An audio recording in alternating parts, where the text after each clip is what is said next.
సత్యసాయి జిల్లా రాప్తాడు నియోజకవర్గం చెన్నైకొత్తపల్లి మండలం కనుముక్కల గ్రామం నందు శుక్రవారం మధ్యాహ్నం 12:30 నుంచి 2:30 గంటల వరకు రెవెన్యూ సదస్సు భూ పరిష్కార వేదిక కార్యక్రమాన్ని నిర్వహించడం జరిగింది.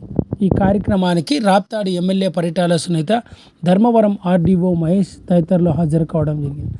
ఈ సందర్భంగా అక్కడ ఏర్పాటు చేసిన సమావేశంలో రాప్తాడు ఎమ్మెల్యే పరిటాల సునీత మాట్లాడుతూ, ఆంధ్రప్రదేశ్ రాష్ట్రంలో ఎన్డీఏ కూటమి అధికారంలోకి వచ్చిన తర్వాత రాష్ట్ర వ్యాప్తంగా సుదీర్ఘంగా ఉన్న భూ సమస్యలను, భూ వివాదాలను పరిష్కరించడమే ఎజెండాగా రెవెన్యూ సదస్సులో భాగంగా నేడు కనుముక్కల గ్రామంలో రెవెన్యూ సదస్సు భూ సమస్య పరిష్కార వేదిక కార్యక్రమాన్ని నిర్వహించి స్థానిక కనుముక్కల గ్రామంలో రైతులు, ప్రజలు ఇచ్చిన అర్జీలను తీసుకొని వాటిని అన్నింటినీ పరిష్కరించేందుకు రెవెన్యూ శాఖ అధికారులను ఆదేశించడం జరిగిందని రాప్తాడు ఎమ్మెల్యే పరిటాల సునీత పేర్కొన్నారు. ఈ కార్యక్రమంలో కనుముక్కల గ్రామానికి చెందిన గ్రామ ప్రజలంతా పాల్గొని తమ భూ సమస్యలకు సంబంధించిన వినతి పత్రాలను ఎమ్మెల్యే పరిటాల సునీతకు, ఆర్డీఓ మహేష్కు అందజేశారు.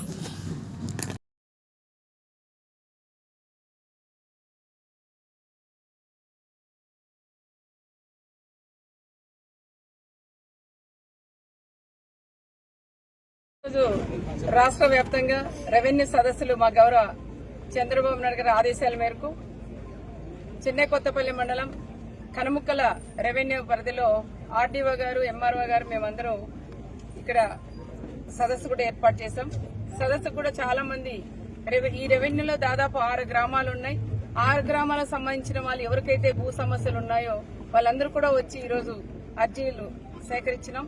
దాదాపు 10 గంటల నుంచి 1 గంట దాకా ఇక్కడ మేము సేకరించింది కూడా జరిగింది. దీంట్లో ముఖ్యంగా రెవెన్యూ సమస్యలు కూడా ఎక్కువ వచ్చింది. దారుల సమస్యలు, తర్వాత అన్నదమ్ముల సమస్యలు కూడా ఉన్నాయి, దారుల సమస్యలు ఉన్నాయి. ఇంకా మాకు పాస్బుక్లు కావాలనే వాళ్ళు కూడా చాలా మంది కూడా ఉన్నారు. వాళ్ళకు కూడా మేము ఒకటే చెప్పాం, చిన్న చిన్న సమస్యలు అంటే దారుల సమస్యలు గ్రామంలో పెద్దలు కూర్చొని మాట్లాడితే అవి కూడా కొంతవరకు కూడా క్లియర్ అవుతాయి. ఇంకా పాస్బుక్ సమస్య అయితే ఎప్పుడైతే మనం అసైన్మెంట్ కమిటీ మీటింగ్ కూడా మేము కూడా గౌరవ చంద్రబాబు నాయుడు గారి దృష్టికి కూడా తీసుకెళ్లాం. అసైన్మెంట్ కమిటీ మీటింగ్ జరిగితే చాలా వరకు దీంట్లో కూడా సమస్యలు కొంతవరకు కూడా పరిష్కారం అయితే వాళ్ళకి బుక్కలు కూడా ఇచ్చేస్తాం. కాబట్టి ఇంకా దారుల సమస్యలు కానీ అన్నదమ్మాల సమస్యలు ఇవి కూడా ఉన్నాయి. మేము కూడా ఇక్కడ సిఐ గారు కూడా ఉన్నారు, ఎంఆర్ఓ గారు, ఆర్డీఓ గారు, మేమందరం కూర్చొని ఒకటే చెప్తున్నాం, ఎవరైతే దారుల సమస్యలు ఉన్నాయో అది మీరు సర్వే చేయండి. ఒకవేళ దారులు క్లియర్ కాకపోతే అది వెంటనే సిఐ గారు కూడా ఆయనకి దృష్టి తీసుకొని అక్కడికి వెళ్ళి అవి వెంటనే కూడా పరిష్కరించమని చెప్పాం. చాలా మంది రైతులు ముందు వైపు ఉంటారు.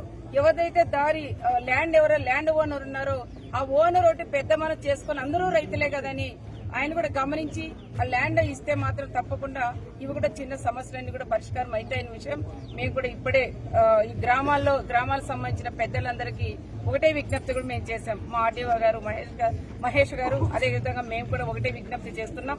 చిన్న చిన్న సమస్యలు ఏదైనా ఉన్నప్పుడు మన గ్రామంలో పెద్దలు కూడా కూర్చొని మనం మాట్లాడితే కూడా పరిష్కారం అవుతాయి. కాని పక్షంలో మనం ఎంఆర్ఓ గారు కానీ ఆర్డీఓ గారు చెప్తాం, వాళ్ళ దగ్గర కూడా కాకపోతే అప్పుడు మనం ఏది నిర్ణయం తీసుకోవాలనే దానికి కూడా మనం నిర్ణయం తీసుకోవచ్చు. వెంటనే మీరు ఏం చేస్తున్నారంటే చిన్నదానికి కూడా తీసుకొని పోయి ఊరికే ఆర్డీఓ కోర్టులో వేస్తున్నారు. మేము కోర్టులో వేసాము కదని ఆ రైతు ఈ రైతు ఇద్దరు రైతులు నష్టపోయే పరిస్థితులు చాలా వరకు కూడా ఏర్పడుతున్నాయి.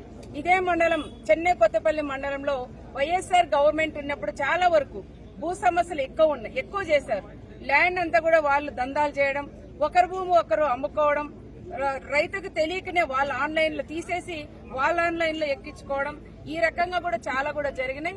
ఈ విషయం కూడా మన జిల్లా కలెక్టర్ గారికి చెప్పాం, మన ఆర్డీఓ గారి దృష్టికి కూడా మనం తీసుకెళ్లిన తర్వాత ఒక మహేష్ రెడ్డి అని ఒక విఆర్ఓనే ఇవి చాలా వరకు కూడా చేశారు. ఆయన మీద కూడా వెంటనే చర్య తీసుకొని వెంటనే ఆయన కూడా సస్పెండ్ చేయాలని ప్రత్యేకంగా ఈ సభ ముఖంగా మన రైతులందరి తరఫున కూడా నేను కూడా కోరుకుంటాం. ఒక అధికారి అంటే నాకేం కోపం కాదు, ఈ అధికారి అయితే తప్పు చేస్తారా, అట్లాంటి తప్పు చేసిన వాళ్ళని పక్కన పెడితే మిగతా వాళ్ళు కూడా ఆ తప్పు చేయరనే ఆలోచనతోనే మేము కూడా చెప్తున్నాం తప్ప ఆయన అంటే ఏదో పర్సనల్ గా మాకు ఆయన మీద ఏది ఇబ్బంది కూడా మేము పెట్టే వాళ్ళం కూడా కాదు. ఎవరైతే తప్పు చేసినా, నేను తప్పు చేసినా, ఎవరు తప్పు చేసినా నువ్వు తప్పు చేసావని ఏ లెఫ్ట్ మనం చూపించినప్పుడే మనం ఏదైనా పని చేసినప్పుడు అది క్లారిటీగా ఉంటుందనే విషయం మేము కూడా అధికారులకు కూడా తెలియజేశాం. ఏది ఏమైనా